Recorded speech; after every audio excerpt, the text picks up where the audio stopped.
Good afternoon. My name is Kevin Garcia. For this project, we have to solve the challenges of how to bring Carmina dye from Mexico to Latin America countries, such as Bolivia, Colombia, Ecuador, Peru, and Venezuela. With this export, the problem is that the cochineal dye is an organic product that can be spoiled very easily if it is not treated with the necessary care and it is not transported in the correct way.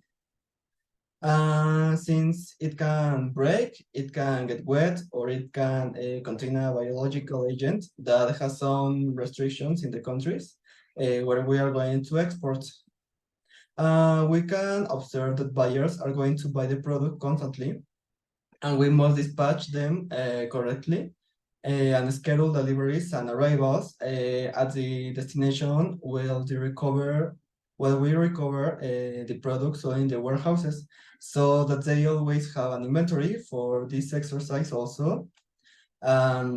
We focus on trying to satisfy the demand by uh, sending most of the product through maritime transport. We chose it because it was the cheapest option and it suited our needs.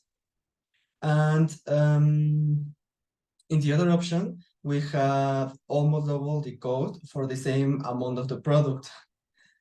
So our strategy is based on working with smart ports, which can help us optimize our supply chain.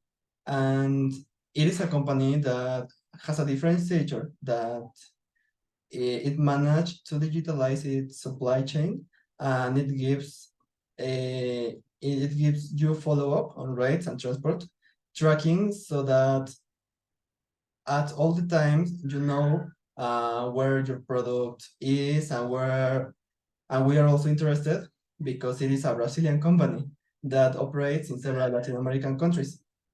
The option makes the price a bit higher than if we did it ourselves.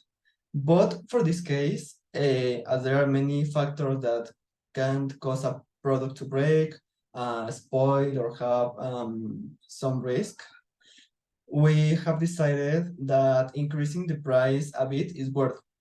Since if an error were to happen, it could represent a huge extra expense for the company.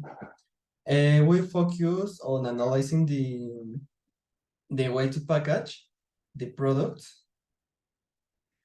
Since being of natural origin and coming in glass jars, it is very likely that it will be damaged. Therefore, we also design a suitable packaging plan for the product, how to use cardboard boxes and wrap each bottle in bubble wrap, or separate them with cardboard so they do not collide with each other. We also take into account the labels that it must carry, such as the one that indicates that it's a biological product, that is fragile and must be handled with care. We also take into account the necessary documents for the export to be carried out correctly, such as the commercial invoice, the list of products, the certificate of origin, and the freight insurance. Finally, we take into account regulations such as international trade treaties and environmental and safety regulations. Carrying out an export is not easy since many factors must be taken into account, and these change depending on the product and the country of destination. Thank you so much.